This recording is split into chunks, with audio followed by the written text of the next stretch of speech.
I never thought I'd be starting over at 30.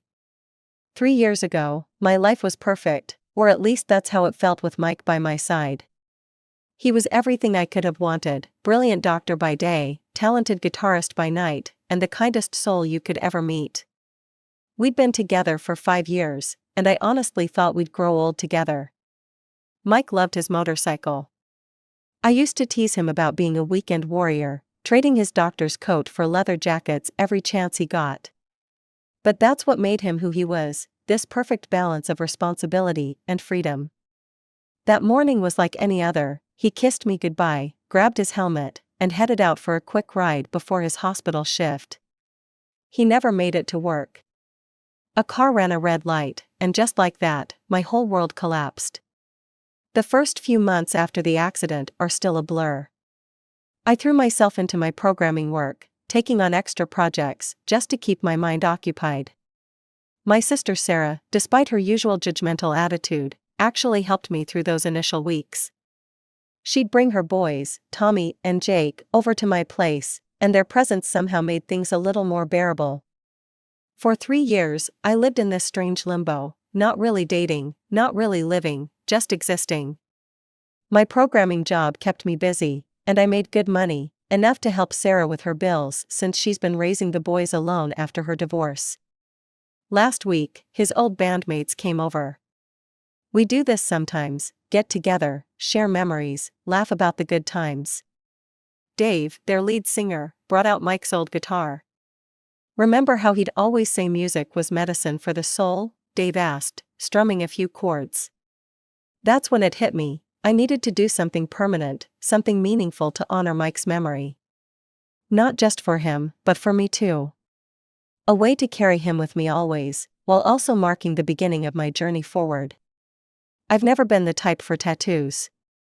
Truth be told, I used to be pretty conservative about body modifications. But somehow, the idea of getting Mike immortalized on my skin, a guy with a guitar on his shoulder, felt right. It felt like the perfect tribute to the man who taught me that life was meant to be lived boldly. The tattoo parlor was nothing like I expected. I'd always imagined some dark, sketchy place with neon signs and questionable hygiene, but this was more like a high-end art studio. The artist, Anna, made me feel completely at ease as she looked at the reference photos I'd brought of Mike with his guitar. For hours later, I couldn't stop staring at my arm. The detail was incredible: Mike's profile, his familiar stance with the guitar slung over his shoulder, even that slight smile he always had when he played. It hurt like hell, but it was worth every second. 2 weeks passed, and the tattoo healed beautifully. I decided it was time to visit Sarah and the boys. It was a typical Saturday afternoon when I pulled up to Sarah's house. I wore a light jacket with long sleeves. The moment I knocked, I heard Tommy and Jake thundering down the stairs. "Aunt Tasha," Tommy practically tackled me with a hug. At 12, he still hadn't outgrown his enthusiasm for family visits.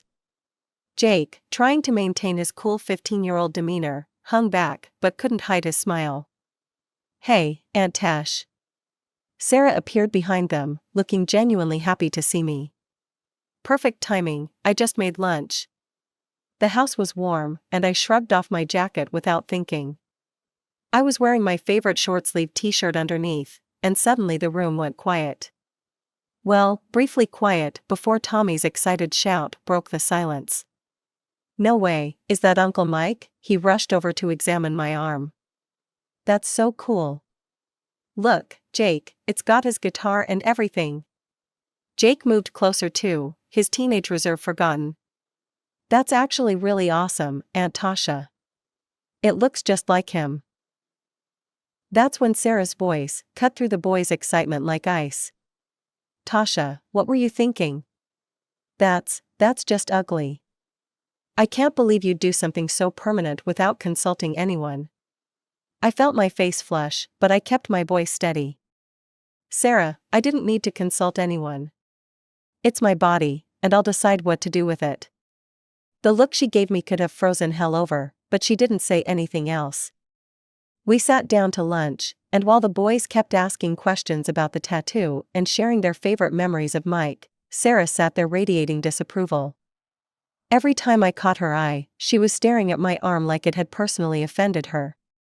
I tried to keep the conversation light, telling the boys about Mike's first disastrous attempt at teaching me guitar, and how he'd eventually given up and said I should stick to coding. They laughed, but Sarah just pushed her food around her plate.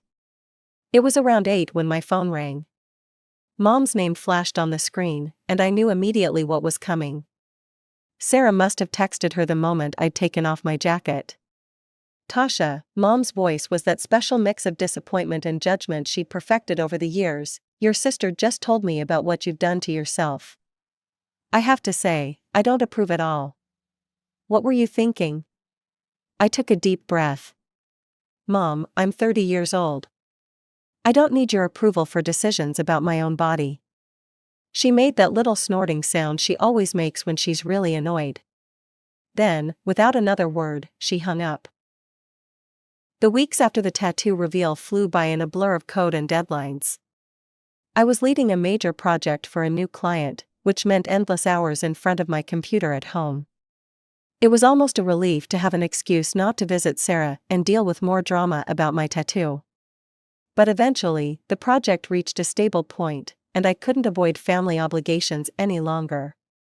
As usual, I headed to Sarah's house on Saturday afternoon. The moment she opened the door, I knew something was wrong.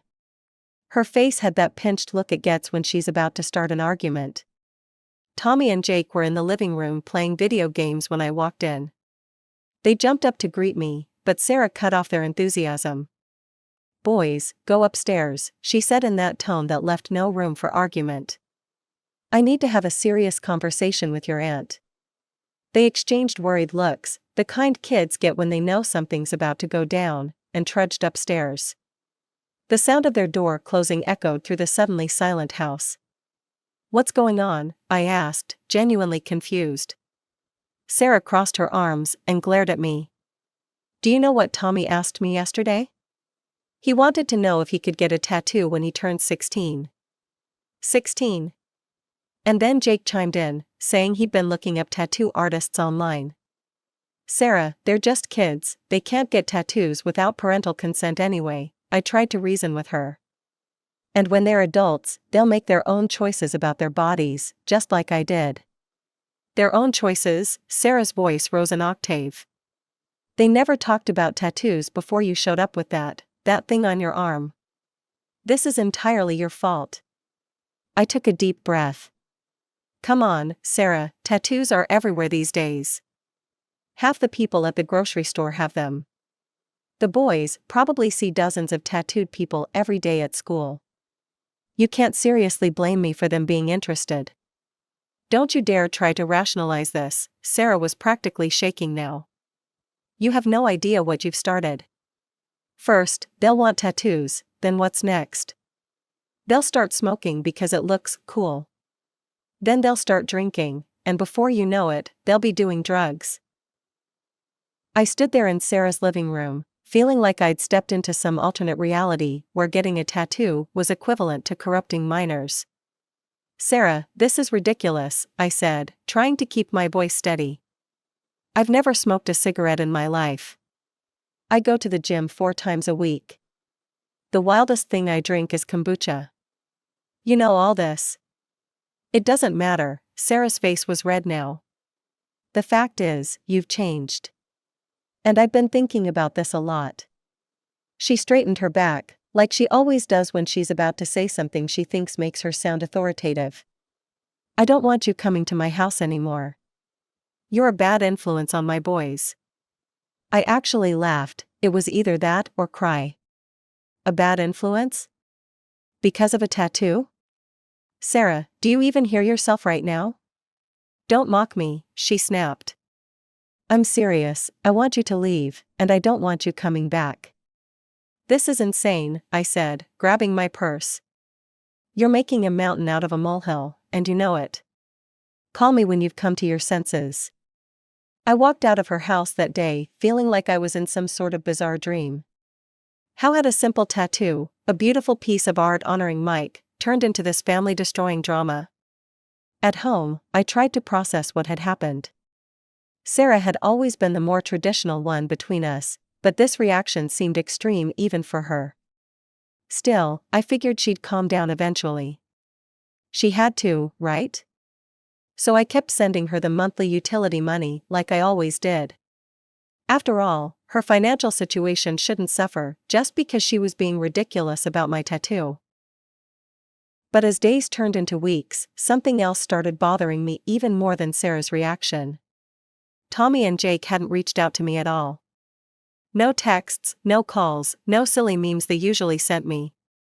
The boys who used to FaceTime me at least twice a week just disappeared. I tried texting them casual messages, "Hey, how's that science project going?" Or "Did you beat that impossible level in your game yet?" But there was nothing but silence. It didn't take a genius to figure out that Sarah had probably forbidden them from contacting me. The thought of her using the kids as pawns in this ridiculous fight made my blood boil. 2 months crawled by. I threw myself into work, took on extra projects, anything to keep my mind off the situation. But as Thanksgiving approached, I couldn't ignore the family drama anymore. Usually, Mom would have called weeks ago to coordinate dishes and planning, but this year, silence. She probably just forgot, I told myself, even though Mom had never forgotten to invite me to Thanksgiving in my entire adult life. Things have been busy for everyone. So I did what I always did, bought thoughtful gifts for everyone, including Sarah and the boys. I got Tommy the new gaming console he'd been begging for, and Jake the expensive art supplies he needed for his portfolio. I even got Sarah that fancy coffee maker she'd been eyeing but couldn't justify buying for herself. Loading up my car with the gifts, I tried to stay positive. Surely they wouldn't let a tattoo ruin Thanksgiving? This was our family's biggest holiday, the one time of year when we all came together no matter what. Even 3 years ago, right after Mike's death when I could barely function, I'd still made it to Thanksgiving dinner. I pulled up to my parents' house, the trunk full of carefully wrapped gifts. The familiar sight of Mom's Thanksgiving decorations, the same ceramic turkey she'd had since I was a kid, the autumn wreaths, the pumpkins on the porch, made me smile. But that smile faded when I opened the front door. The scene I walked into felt wrong immediately. Sarah, Mom, Dad, and the boys were all there, but instead of the usual Thanksgiving chaos, there was this weird tension in the air. They stared at me like I was a ghost who'd just materialized in their living room. "Tasha," Mom's voice had that sharp edge to it. "What are you doing here?" I stood there, arms full of gift bags, feeling increasingly stupid. "What do you mean?" "It's Thanksgiving, I brought presents for everyone." We didn't invite you," Mom said slowly, like she was talking to a child. "We thought you'd understand that meant you weren't supposed to come." The gifts suddenly felt like they weighed 1,000 pounds. Understand? Understand what? Why wouldn't I be invited to Thanksgiving? Sarah stepped forward, arms crossed. That's when I noticed the boys weren't looking at me, they were staring at the floor, shoulders hunched.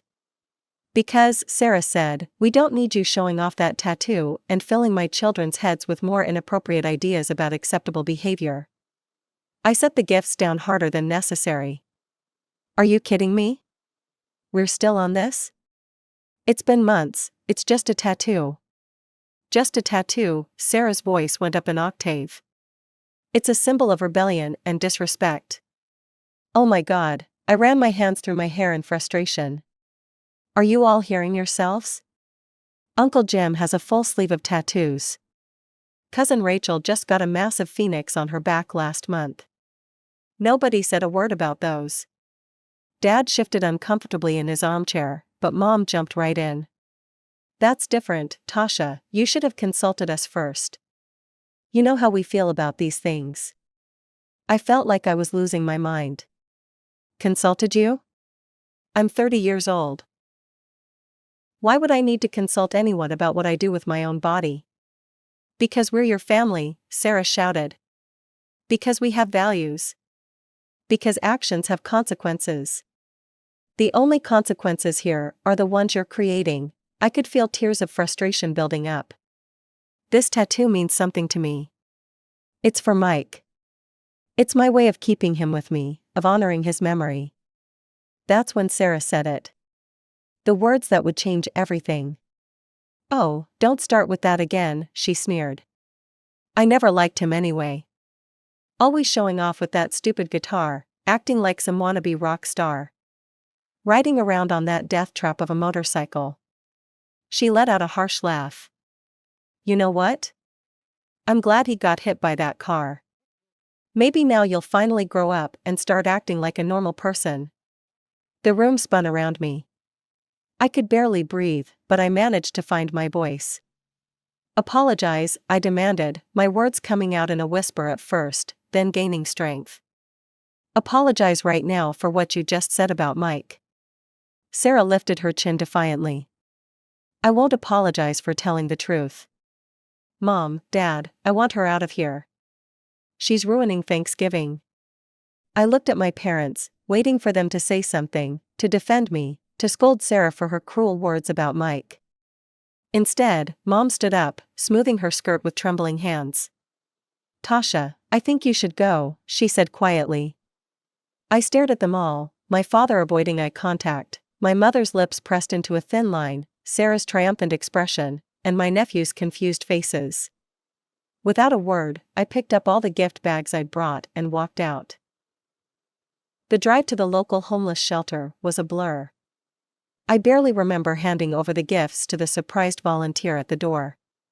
"These are all new," I explained mechanically. "The gaming console, the art supplies, the coffee maker, everything's unopened." Back home, I sat in my dark living room for hours, thinking about everything. The monthly utility payments I'd been making for Sarah since her divorce. The Christmas traditions we'd started, last year's trip to Hawaii, still fresh in my memory. Tommy's excitement when he saw the ocean for the first time, Jake's endless photos of the sunset, Sarah actually relaxing for once. I'd already booked the Europe trip for this year, planning to surprise them with it on Christmas morning. But it wasn't just the trips. There were the regular shopping sprees for the boys' school clothes, the extra tutoring I paid for when Jake struggled with math, the summer camp fees, the monthly utility bills that mysteriously got paid even when Sarah was between jobs. And the college funds, 2 years of careful saving, making sure my nephews would have options when they graduated high school. I thought about Mike then, about what he would say if he could see all this. He'd probably make some joke about karma, then get serious and remind me that love shouldn't be a one-way street. Opening my laptop, I felt strangely calm. The email to Sarah practically wrote itself. "Sarah, I've had time to think about what happened today, and I've made some decisions that I want to communicate clearly. I will no longer be sending monthly payments for your utilities. Since you feel I'm such a negative influence, I'm sure you wouldn't want to rely on my money. The Europe trip I planned for Christmas is cancelled, at least for you and the boys. I'll be going alone. For the past 2 years, I've been setting aside money for Tommy and Jake's college education. Given your concern about my influence on them, I'll be closing these accounts and investing the money elsewhere. I hope you'll explain to the boys why they won't be getting their Christmas surprises this year. Feel free to tell them it's because their aunt's tattoo makes her an unfit influence on their lives. Tasha." I hit send and immediately turned off my phone. My hands were shaking, but my mind was clear. For the first time since Mike died, I felt like I was standing up for myself, really standing up for myself. The next morning, I stared at my phone for a long moment before turning it on. The notifications started flooding in immediately. 37 missed calls. 63 text messages. 22 voicemails. The first message I opened was from Sarah. "How dare you do this to my children? You have no right to punish them because you're mad at me. Call me back immediately." Then came Mom's texts. "Tasha, this is completely selfish behavior.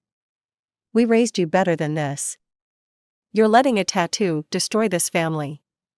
Dad's message was shorter but equally guilt-laden. "Your sister needs that money, think about the boys." I scrolled through message after message, each one demanding responses, explanations, apologies. But none of them, not a single one, acknowledged Sarah's cruel words about Mike or apologized for how they'd treated me at Thanksgiving. Around 2 in the afternoon, aggressive knocking startled me from my work. I'd been trying to lose myself in coding, but the sound of Sarah's voice through the door shattered my concentration. Tasha, open this door right now, Sarah's voice carried through the apartment. We need to have a serious conversation. I heard Mom chiming in, sweetheart, please, let's talk about this like adults. I don't want to talk to any of you, I called back, my voice steadier than I felt. Please leave. You're being malicious, Sarah's voice cracked with tears. You're being vindictive, think about Tommy and Jake. Instead of responding, I put on my noise-canceling headphones and retreated to my home office, leaving them to their dramatics in the hallway. Eventually, their voices faded away. The next 2 weeks were like psychological warfare. Every day brought new attempts to break down my resolve. My phone became a battlefield of guilt trips and manipulation. Aunt Linda called, honey, family is everything, you can't throw it away over something so silly. Cousin Mark texted, come on, Tash, just apologize and make this right. Family has to stick together. Uncle Peter tried next, your mother is beside herself. Is this really worth destroying your family over? Each time family was mentioned, I hit the end call button or deleted the message. None of them seemed to understand, or care, that I wasn't the one who had destroyed anything. I wasn't the one who had banned family members over body art. I wasn't the one who had mocked a dead man's memory. As Christmas approached, the tension ratcheted up. Every day brought new attempts at contact, each more desperate than the last. But Sarah took it to a new level when she ambushed me outside my apartment building one morning. Tasha, please, we need to talk, she called out, hurrying toward me through the light December snow. I'd been thinking about what I said, about Mike. I shouldn't have said those things. I'm sorry. I stopped, adjusting my work bag on my shoulder. The words I'd wanted to hear for weeks now sounded hollow, especially given the timing. Are you actually sorry, Sarah? Or are you sorry that I'm not paying your bills anymore? Sorry that the Europe trip is off? Sorry that the boys' college funds are gone? Her face flushed. That's not fair, the boys shouldn't be punished because of me. I laughed, but there was no humor in it. You know what's not fair? You banned me from seeing them over a tattoo. You said you were glad their Uncle Mike died. But now that the money's gone, suddenly you want to make amends? The college funds, she said, her voice cracking. You can't just, that was for their future. You're right, it was. But according to you, I'm a bad influence. Wouldn't that make my money bad too? We wouldn't want my corrupt tattoo money ruining your children's futures, would we? Sarah's face turned from red to purple. You have no right. No right? I cut her off. Those are your words, Sarah, your logic. If I'm such a terrible influence that I can't be around the boys, then surely my money would be just as corrupting. I'm just following your lead here. This is different, she exploded. This is their education. No, this is the consequence of your choices. You can't have it both ways, either I'm a bad influence and everything associated with me is harmful, or I'm their aunt who loves them and wants to help. Pick one. I turned and walked into my building, stopping at the front desk. Jerry, I said to the concierge who'd watched over our building for the past decade, my sister and parents are no longer welcome here. Please don't let them up to my floor. Christmas came, and for the first time in my life, I spent it alone, well, not exactly alone. I spent it in Paris, then Rome, then Barcelona. I posted no pictures on social media, but through the family grapevine, I heard all about Sarah and my parents lamenting to anyone who would listen about their selfish daughter who abandoned her family over just a tattoo. But as I stood on a bridge in Venice, watching the sunset paint the canals in shades of gold and pink, I realized something. This wasn't about the tattoo anymore. Maybe it never had been. This was about control, about family dynamics that had been toxic long before I got that image of Mike inked on my arm. The day I returned from Europe, I did something I should have done 3 years ago. I made an appointment with a therapist.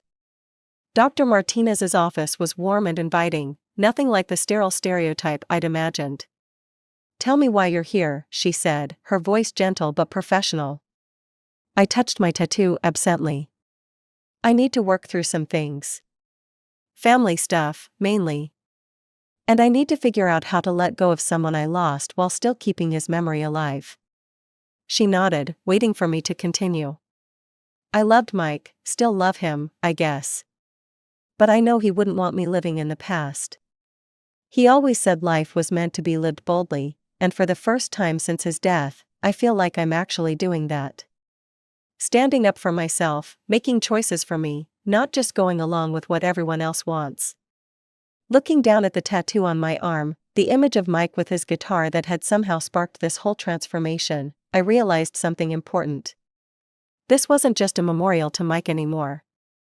It had become a symbol of my own strength, my ability to stand up for myself, my willingness to live life on my own terms. The Mike in the tattoo seemed to smile back at me, guitar forever slung over his shoulder, eternally caught in that moment of joy doing what he loved. He'd always live in my heart, but maybe now it was time to see what other joy life had in store for me.